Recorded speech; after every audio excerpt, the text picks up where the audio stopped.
So yeah, let's get into it. Let me get a drink before we begin. So I wanted to do a series of profile videos on how each champion can be played and exploring strengths and weaknesses of champions. So we're gonna go alphabetically. I'm not including Koga. Koga will be last. I want Koga to get taken out of the little news slot there, so he's not going to be featured until at the very end when we're done with Zin. So today is going to be Androxus. Now, of your flanks, Androxus is one of your stronger flanks. He falls into several categories. First, he's a high mobility. He does possess vertical mobility and ground mobility. He has defensive options at his disposal, and he's a better finisher. So we're picking Androxus, and just as for now, we're just gonna pick a basic loadout and stuff. I want to look at his kit real quick, and I hit the wrong button like a dumbass. So let's start. Your revolver deals 520 damage a shot every 0.3 seconds, so roughly 3 shots a second. That's 1500 damage. Your punch, you get that off about once a second for 700 damage. Your reversal is, that's kind of your escape ability. You put your hands in the air like you just don't care, and you absorb shots from the front. And then you have your nether step, which is a dash maneuver that allows you to move around very quickly. And it also gives you mobility. So just as an example of how everything works, let's go here. Alright, so this is your nether step. You use your nether step. You could also go up into the air with it, as I just did. Then you have your reversal. So for your reversal, here we go. Activate this. See, that's how that works. Just dash back. Alright, and so then you've got here. So now you have your revolver. Shoot. Shoot, shoot. Punch. Punch. Punch. See, that's how that works. Now, and then there's your ultimate ability, which death awaits you all. Also grants you flight. And it gives you 4 rounds that deal 1000 damage. So now we know how his abilities work. Let's talk about practice. First off with Androxus, let's start with your basics. Before we start working on loadouts and kits, I actually need to change his loadout just for the 6. I just picked Darkstalker because that's kind of basic. Reload. Let's start with this right off the bat. So for Androxus, the key that you need to recognize is that you are not a good frontal flank. If you look at most of your flanks, for example, the flanks I like to talk about, Sky and Moji, Zin, these are flanks that are better at starting confrontations rather than necessarily finishing them, whereas champions like Maeve, Eevee, Androxus, those are champions that are better at finishing a confrontation or finishing a fight. So looking at Androxus, in order to profile him, one thing you need to note is your headshot damage, for example. Your revolver is pretty puny. Oh, it's 520 a shot. You'll need 4 shots to kill a target like that. Headshots are different. Headshots will give you 780 damage a shot. So that dramatically cuts time to kill. And you see like that. Never to rise. Oh, that's with that. I keep forgetting I'm running the legendary card. Hold on. Alright, so this is a headshot there. That's 780. And then you have a body shot. That's 520. So you do want to aim. You do want your accuracy to be pretty good. You also have a very good range on your pistol. In terms of being able to hit them. Not necessarily for damage, but just to hit a target.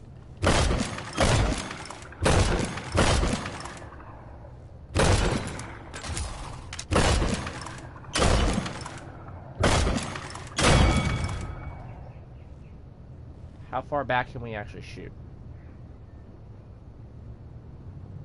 So you'll be able to peg for 208 a round from a pretty good range as long as you can keep an eye on it. This is just show off the gun, by the way. Gun's nice. Now, with Androxus, there's a couple of things to realize. And now this is something I want to lead off the bat. His name is Androxus and not Punchdroxus. This is not effective. This is not an effective strategy right here.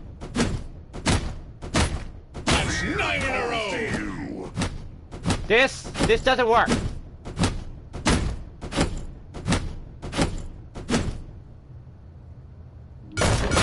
That does. This doesn't. That does. Now, this is something I want to note. This is for all the Punch Androxus people out there, and I'm gonna pick these three right over here. Alright, so 1 second we get 3 shots off. Immortal! Good. 1 second, how many punches do we get off? Aw.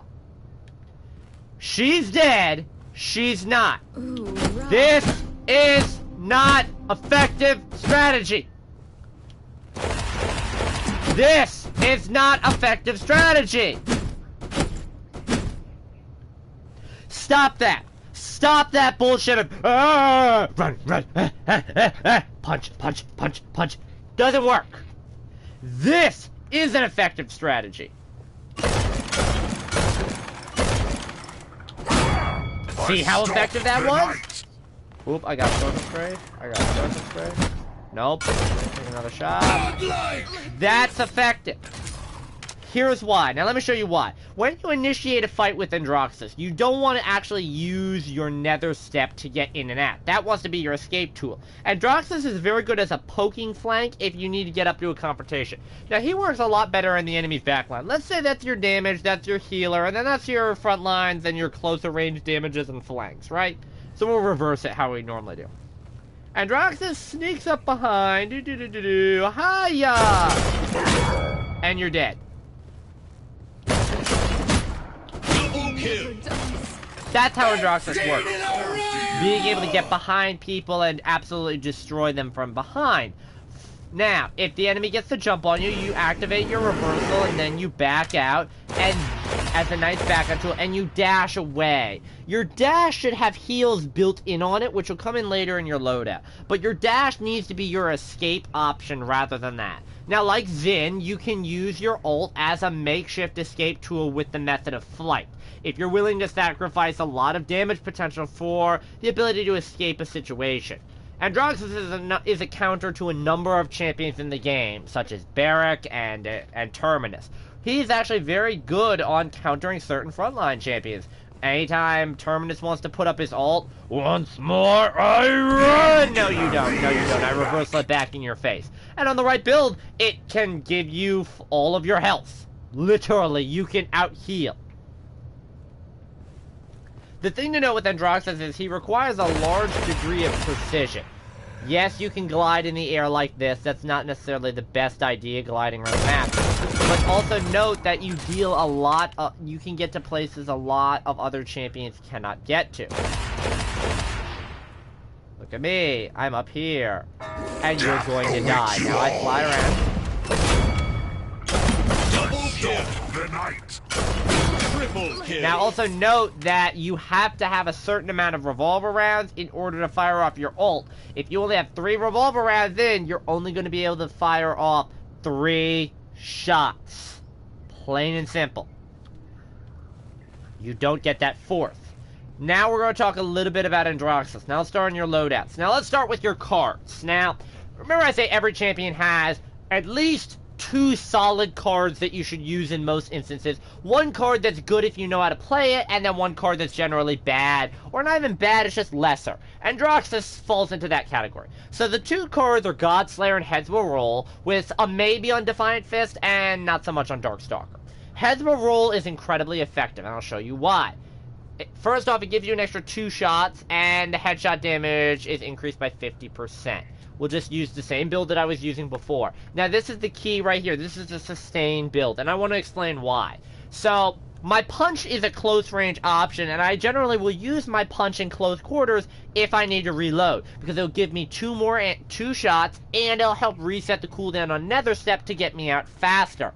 The reversal one is nice because just every time I hit an opponent, it's going to reduce the cooldown of reversal. That is a more effective card than the straight reversal cooldown, in my opinion. If you're going to pick one of the 2 cards, that's the card you want to take. Because rather than reducing the cooldown by 6 seconds, so the reversal has an 8-second cooldown, this gives you the ability to hit all your shots. For example, on Heads Will Roll, I have the ability to reduce the cooldown of reversal by 8 seconds, if I unload my entire clip. If I hit all of the shots in my clip within 2 seconds, I can get 8 seconds off of the cooldown of reversal, which gives me a 6-second cooldown as opposed to an 8-second cooldown. So that card is better on this build especially. Healing off of the damage of reversal is another key. This is my sustain, this is my primary build. I can use this with any legendary card. This is the general build you should have. If you're going to have a build for a champion, what you want to do is you want to have a general versatile build, and then more specialized builds for specific cards or situations. Even if you only play the same card, having multiple situations can change how you play that. For example, if you only play Godslayer on Androxus, you may need different builds. Whereas if you want to use Godslayer as a defensive get-out-of-jail-free card, whether you want to play it as a primary damage option, like Zin's counter should be used, it's completely up to you. This is the build we're going to run for Heads Will Roll. Now, the first thing to notice is this. You're at 1,000 damage a shot. She's dead in 2 shots. And that's 4 shots on a Makoa. I just want you to understand that Androxus on Heads Will Roll only needs 2 shots on any flank or damage champion to utterly fuck them up. You get hit twice in the head by Androxus, you're in trouble. Now, to all those people who want to run around fisting people like this and punching them and thinking that so, look, 3 punches. That took me about 2.5 seconds. Oh, wait, sorry. Right? 2 shots, less than a second. You're dead. So Androxus Heads Will Roll is very effective. Also, the thing to know with Androxus, people bitch about the recoil on it a lot. It's not bad. Here's the spread on the wall. Alright, so let's say we want to shoot this thing right here. We're going to shoot this little ball, right? Just pace yourself. Even if you're hammering the trigger rapidly, look at the recoil. It's very accurate. A lot of people have a problem with that. Now let's look at this. So, the key on this build is being able to sustain.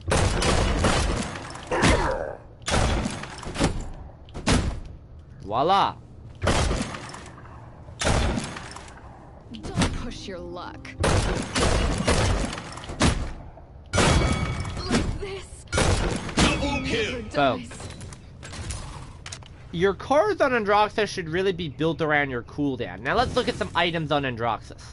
Let's start off with defense. On defense, for Androxus, Resilience is a very effective card. That's my personal pick if you want something in defense. Obviously, to me, Blast Shields and Haven are always situational based on the enemy team. The problem with flanks in general is if you're gonna buy either of these, because you're a lower health champion, you really need to get it up to tier 3. So purchasing just 1 or 2 levels is not a good idea. If you've already maxed out a utility or healing or offense as much as you need to, and you have some credits to spend, well then obviously defense, don't be afraid to put some leftover credits in. But as a primary option, you don't want to start the game off with this. Illuminate is also not a very good choice on him. Even if there's an enemy Shaolin Strix in the backline that you have to get after, the thing to realize with Androxus is they're going to be able to see you before you see them. And with you pick Illuminate to counter that. But the problem is, both Shaolin and Strix can take away half of your health in 1 shot.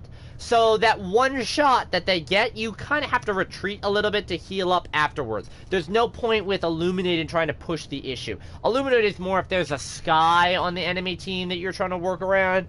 But then again, that's pretty much all I ever pick Illuminate for. I really only ever pick Illuminate if there's a sky on the enemy team.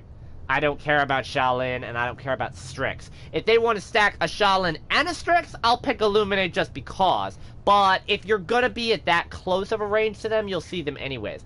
Resilience, to me, taking out crowd control effect is the key for any champion in the game. Take out the crowd control effect, and it sets up less chances for you to die. A lot of Bomb Kings, Grumpy Bomb, they stun you. Bink, bink, boom. You know, Tyra with Burn Monster on the Firebomb. She throws the cripple down. You can still walk, but you can't use an escape ability. So not only is the fire burning you, but she's able to shoot you and kill you.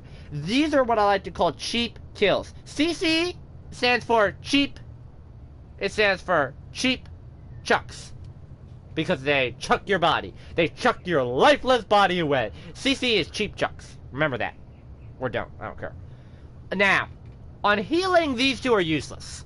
Good Androxus players are going to be so far away from a healer that Rejuvenate is not going to help you. And Rejuvenate does not stack off of Reversal or Nether Step, so don't try with that. I have. Veteran, also not a very good pick on him. Veteran's not a very good pick in general. There's only a few champions I can ever really say pick Veteran. So that leaves Life Rip and Kill to Heal. Now, in my personal opinion, Kill to Heal is your best bet. However, one of the things to realize is Androxus tends to be the type of champion that gets his health reduced very quickly, and you're not really going to get an elim in the middle of battle. Life Rip is a good option, but I personally wouldn't take either of these out of the gate. Utility or offense is where you should start, and your second choice should either be Kill to Heal or Life Rip. Let me put it to you this way. If you have died before you get your first elim, you want Life Rip. If you have at least a few elims before you died for the first time, then go Kill to Heal. If you're able to consistently get eliminations, Kill to Heal is going to reward you more than Life Rip is. And it's also important to note that a good Androxus player has healing built into their loadout, so that Life Rip or Kill to Heal aren't necessarily a requirement. You should start on offense. Now, Bulldozer and Wrecker are poor choices. Wrecker, really only if you're going up against a Torvald or a Vivian. If you have to get into the back and deal with Vivian a lot, then Wrecker is going to do you more to chew through her shield. You can do, I believe, on Wrecker 2, you're going to be doing about 1,600 a shot, give or take. I haven't tried that theory out yet. I have, but I mean, I don't have the raw numbers with me. But Wrecker's not a good choice, and Bulldozer's not really a good choice because, again, your damage champion should be the one taking down the Wrecker and the Bulldozer objects for you, i.e. the shields and deployables. Your job is to get kills on Androxus, more so than some of the other flank-type champions, because he really is an up-and-up executor. He's better at executing targets. Even if he has to burst them down himself, he's still better at doing it by himself. Now, Cauterize and Deft Hands are what you want to run. Cauterize is an effective tool because it allows the targets that you're constantly shooting, they're not going to be able to escape the damage as easily. Whereas on Deft Hands is very good on your reload speed. You have a harder time reloading. You have one of the slower reloads. You'll notice that with a lot of harder hitting champions is that the reload speed is rather long. If you look, Talus, Androxus, Buck, and Eevee actually have the longest reload times of the flank class. And they have some of the longest times in the game. And now, with Androxus does need the reload speed, but Cauterize should be your primary choice. Utility to me is the thing. Androxus is one of the rare champions where he can benefit from all of the utility things depending on how you have your loadout built.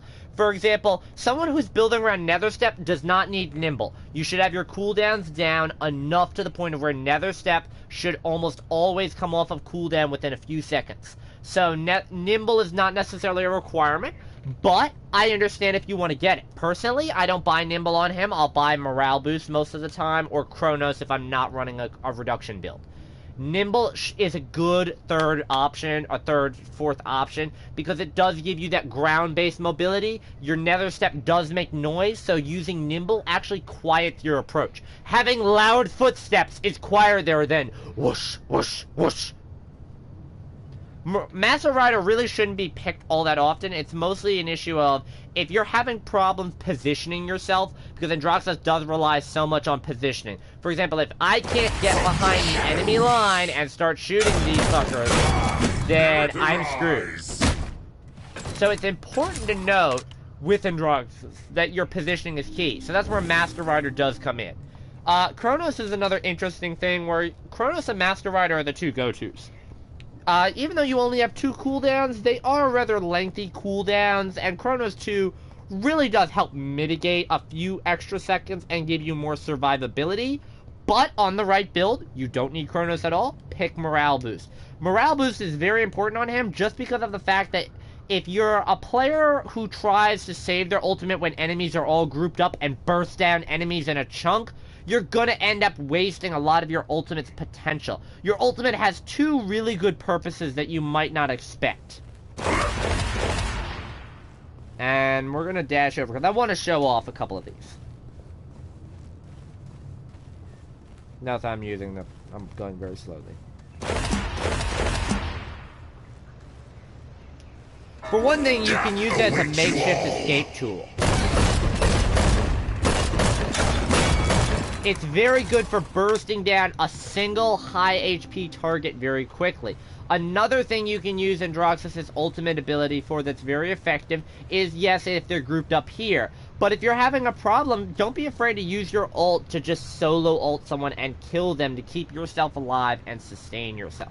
Androxus is a champion that relies heavily on this. Now let's edit your loadout a bit. Alright, so Darkstalker is kind of an interesting card because you would think in principle it's an effective card. The problem is that 20% more weapon damage is basically an extra shot, if you think about it. It also only kicks in at targets below 50% health. Now, yes, this makes you more effective as a finisher, as a closer per se, but the other cards are really more overpowered. Heads will roll, lets you two-shot a lot of the lower health flanks in the game, and it gives you it gives you solid damage potential. Also, the 2 extra rounds are another big thing that's important. Godslayer we'll get to in a second. Let's show you Defiant Fist. Defiant Fist, this is the tricky one. Successful hits with your revolver increase the damage of your next Defiance by 10% up to 100%. So you need to hit 10 shots with your revolver, but you can double the damage of your punch. And I do want to show this all. Now this is the build that I have. This is mostly built around generating ammo.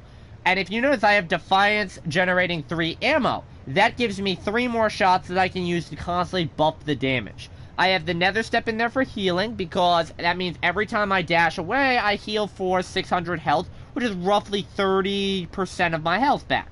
So that's a nice thing. You should not use your Nether Step to get in, unless you know you'll have the cooldown reset in order to get out. Again, this is where Defiance resets the cooldown of Nether Step by 2 seconds if it hits a champion.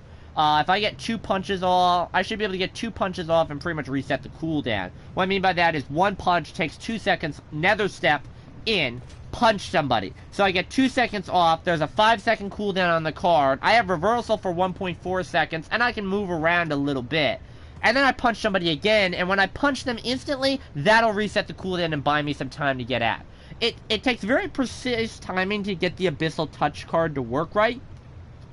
But that comes with practice. And then buying time, that's really just reversal activating ammo. Because again, this is all built around you being able to buff up your punch. Steroids!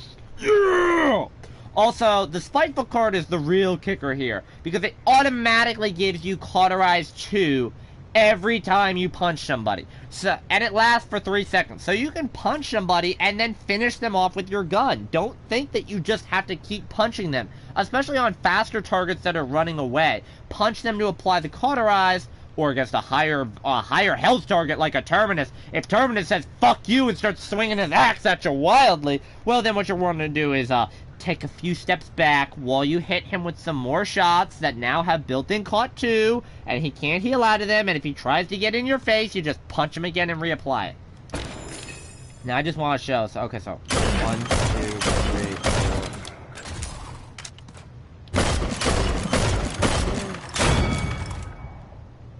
2.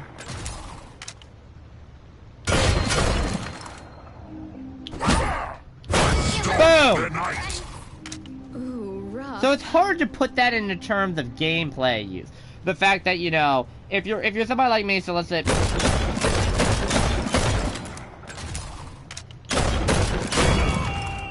one, and then boom.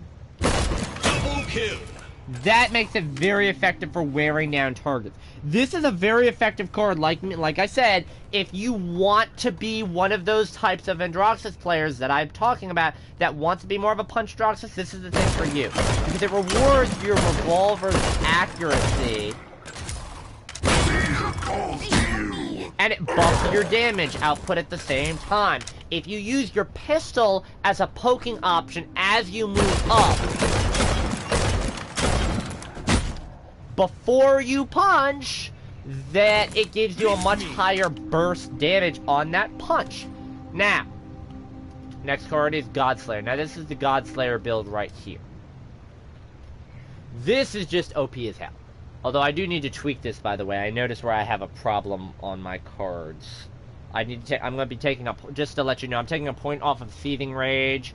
I forgot I had that at 5 to show somebody. I'm taking a point off of Seething Rage, and I'm either going to put it into Abyss Walker or Equivalent Exchange. I'll probably put it on Abyss Walker. The key here is Reversal. This gives you the ability to use your Reversal as a poking option as well, as a damage option. Because it allows you now to have a much easier reduced cooldown. And you see how fast the cooldown comes back.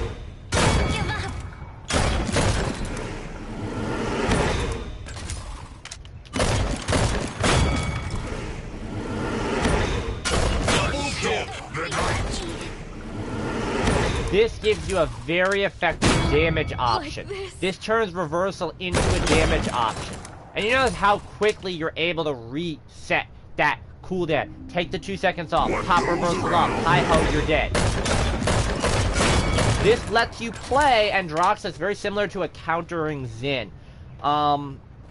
So this gives you the mobility that you need to say, hey, I'm going to use counter as a defensive option. Also note, your best place to use your ult is in the air.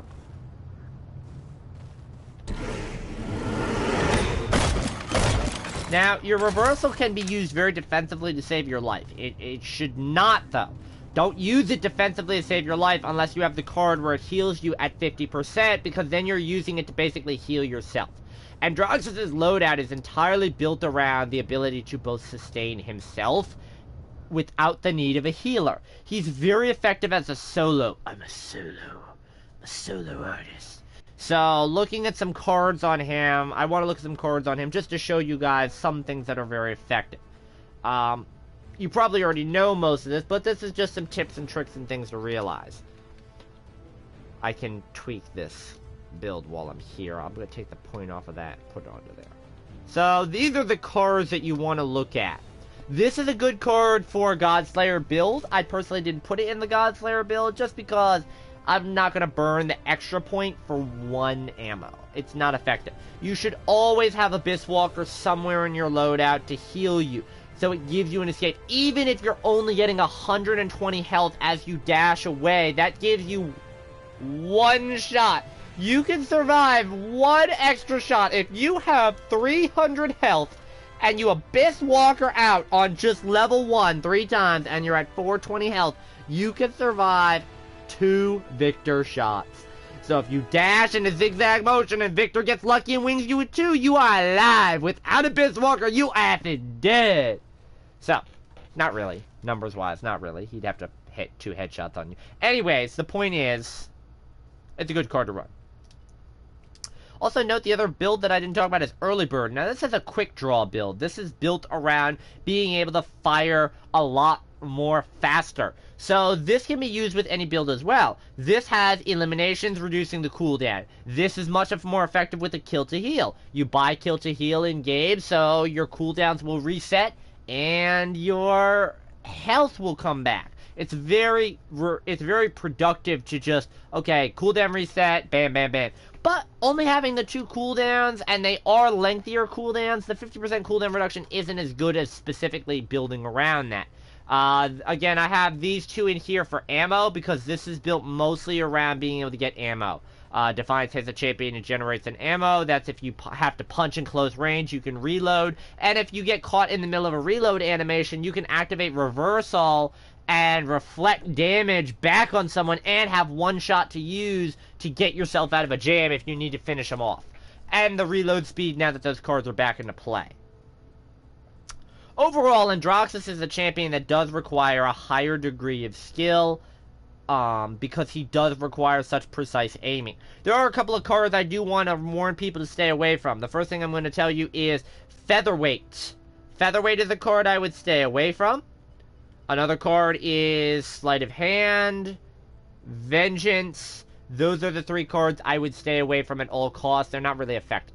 Yes, you can max Vengeance up to the point where if you kill somebody with your punch, you heal for 1,000 health, and that does stack with kill to heal. So you can get 1,900 health back if you kill somebody with a punch. However, the thing that you need to realize with that is if you're at that close of a range, their buddies are going to melt you anyways.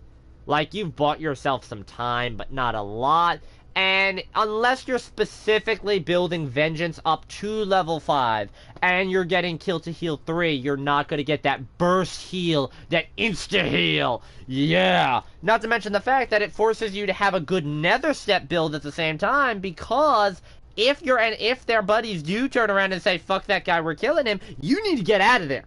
Featherweight's not very effective. You can get up to 30% damage reduction basically while you're in the air, but the problem is that focuses on you having to dash upwards into the air and stay in the air, and your accuracy is very limited while you're in the air. You have to rely on your ultimate, and 30% damage reduction while you're using your ultimate? No, because when you're in your ultimate, it doesn't count as using drift, aka in air, because it only affects your falling while in Nether Step. So that's not as effective a card. And last but not least, Sleight of Hand is not effective. Now here's the reason why. You might say, well, you have Abyssal Touch in your loadout. How are you going to say it's a bad card? Because of the cooldown. Well, here's the thing. Using Nether Step generates 1 ammo. You would think that you could Nether Step 3 times very quickly and get 3 rounds. That would be effective. Problem. That 5-second cooldown timer on it. Your Nether Step is going to expire before you could Nether Step for the second time and get more ammo. This forces you to put more points into the card than as a filler card. And to me, I like cards that I can put in my loadout as maybe 1 or 2 points, because 2 points is still a filler card to me sometimes. But it's a very valuable thing to have good filler cards. This is not a good filler card. Abyssal Touch is better. Well, you say, why? Well, here's the thing. Defiance, your punch, doesn't have a cooldown. So if you punch somebody every 5 seconds, that means every 5 seconds you knock 2 seconds off the cooldown of Nether Step. And if you combo this with... You can combo that with Seething Hatred, and you can combo that with Power of the Abyss. So you can have it to the point of where Reversal will instantly reset the cooldown of Nether Step if you hit it on Godslayer, and you can reduce the cooldown of Godslayer with Seething Hatred and Disrupt, and you can chuck in Abyssal Touch in case you miss your Reversal. You can punch your way out of a situation to reset the cooldown of Nether Step to get out to reset the cooldown. You see what I'm saying here about the cooldown reduction. Now, you're not going to have healing built in if you have those 4 cards, but that is an example. And let me just show you. You know what, fuck it. Let's just show it off.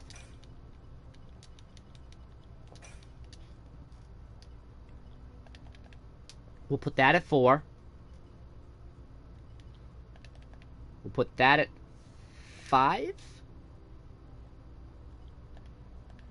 Put that 3. I could put that at 4 if I want. Yeah, I could put that at 4. And then as a filler card, just that. This is a cooldown build right here. This is an example of a cooldown build. So you have basically 5 seconds off of your reversal, so that's 9 seconds, plus every time you hit somebody you take another 2 seconds off, and you reduce the cooldown of Nether Step every time you do that. You could do this with a healing card if you want. This is just an example of a cooldown build. It's very effective because it gives you constant reduction. Constant activate this ability, reduce this one. This ability, reduce this one. This ability, reduce this one. It's a nice give and go mentality on Androxus. And that's the thing you're going to have to manage with him as a champion, is those constant abilities. Just because you have 2 cooldowns, they're not Moji's cooldowns. They're not small. 50% brings it down to 5 seconds and 7 seconds. That is a lot longer than 7 seconds and 10 seconds being dropped to 3.5 and 5 seconds. But he does have high potential. I would personally put him as a top tier flank. Thanks for watching. This video went a little bit longer than I wanted, but we're gonna work our way through and have probably about a 20 to 40 minute video on each champion. So, not today, obviously, but...